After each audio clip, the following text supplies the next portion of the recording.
Hotep family. Frequent and subtle acts of racial violence that individual people of African descent, or Black, experience on a daily basis can have profound effects. I was reading a study on the consequences of perceived racial discrimination by Broman, Mavadat, and Sue. The study was important for two reasons. One, it focused on what Black people perceived, and two, its goal was to measure the experience of helplessness that accumulates over time into a set pattern of learned behavior, learned helplessness. It is important to understand this occurrence because we Africans experience this phenomenon on a daily basis. It is supported by the wider society and often goes unspoken within our own community with no psychological support or healing.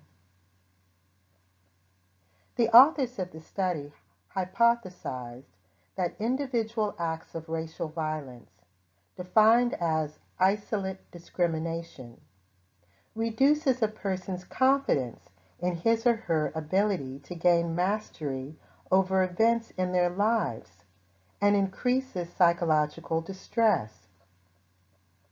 There are few studies that examine what happens when someone perceives that they are targets of racial violence.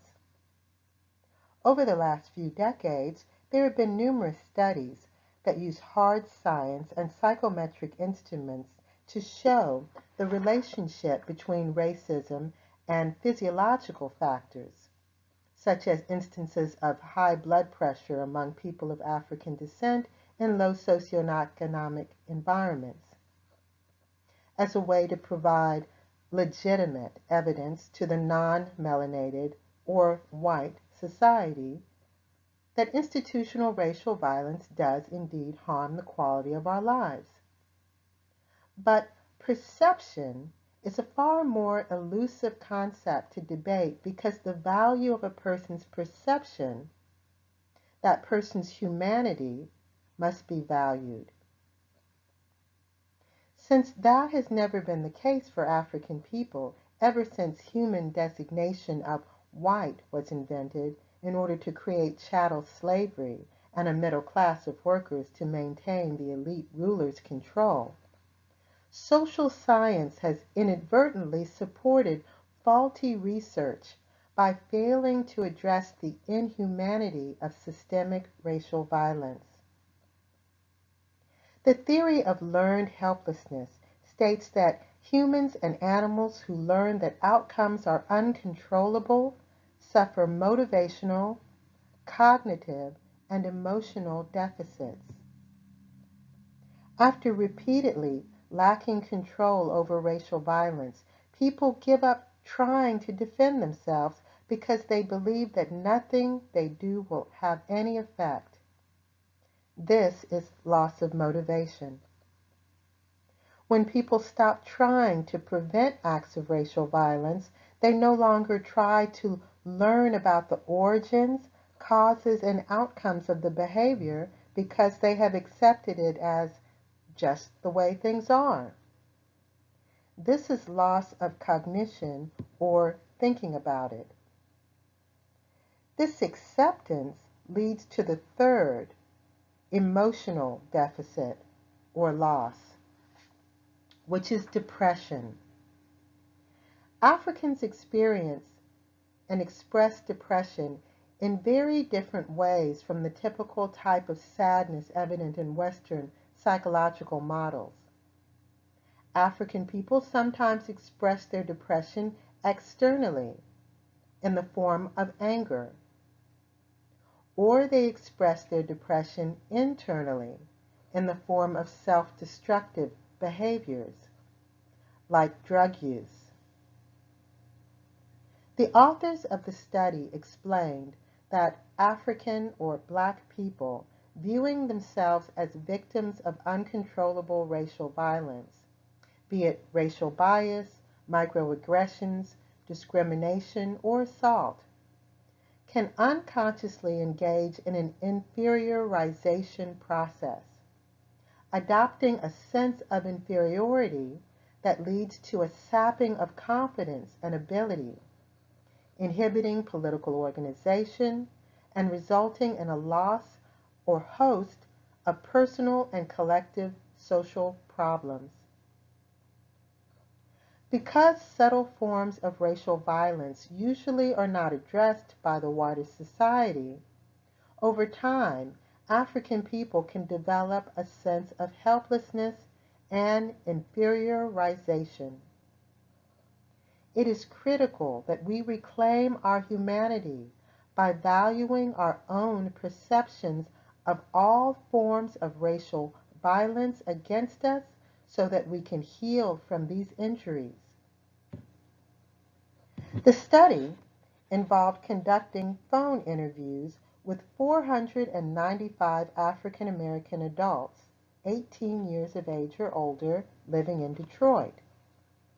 The subjects were asked if they believed they had been targets of racial violence by experiencing discrimination, been prevented from doing something, been hassled, or made to feel inferior because of their color.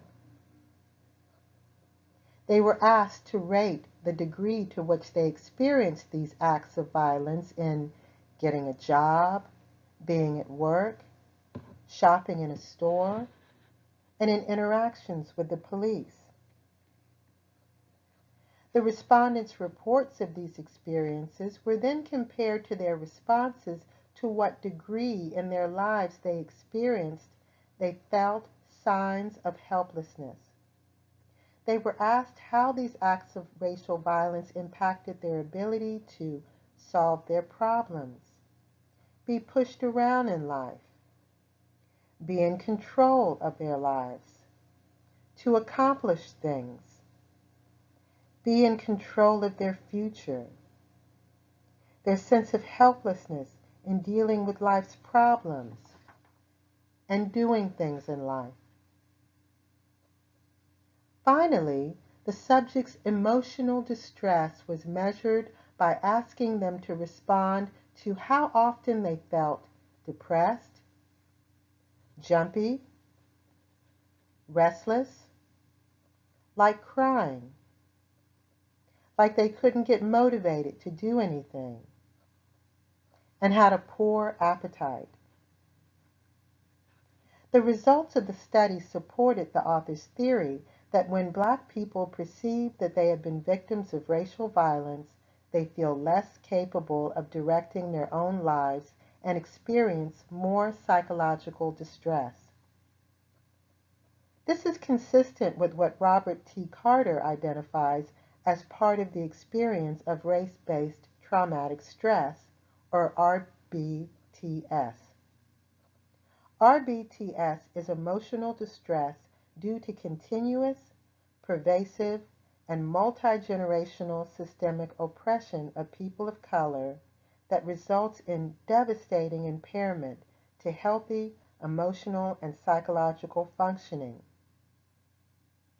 RBTS causes many Black people to develop distorted perceptions of themselves and their abilities to engage effectively in the world, or learned helplessness, which in turn leads to Africans internalizing racism, believing about themselves all of the racist ideas that have been promoted in the media, education, religious, and political systems. This racist self-identification produces in us the inability to engage in self-determination. One variable that I believe also contributes to individuals' distress, which was not directly addressed in the study, is that in isolated cases of racial violence, the target experiences an escalated sense of vulnerability. Imagine being the only female among a military unit of males, or only being able to speak English in Hispanic community. When we experience isolate discrimination, our distress can be more severe because we feel more exposed to sudden and continued injury. These injuries may not appear obvious to the naked eye, like when a person has broken an arm, or can be measured with a scientific instrument, like a blood pressure cuff. But the battering is just as damaging and needs just as much care, support, and healing for us all to survive and thrive. It is important that African people take responsibility for our mental health in order to inoculate, prevent, and recover from the daily and often unconscious racially violent assaults on our psyche. We have to admit that what we think or feel is happening is real and it's hurting us. We need to become vigilant about not allowing our thought processes to slowly sink into complacency, acceptance, denial, and hopelessness. And we need to seek emotional, spiritual, psychological support from friends, family, and professionals who won't try to make you feel like something's wrong with you because you feel the way you do. You might feel depressed, angry, and insecure, but it's because you are a victim of an injury. If a woman has nightmares and difficulty with intimacy because she was raped, we don't call her crazy. We call her hurt, and we give her the care and support she needs. After generations of abuse, don't you deserve at least the same respect and compassion as any other victim? Hotep family.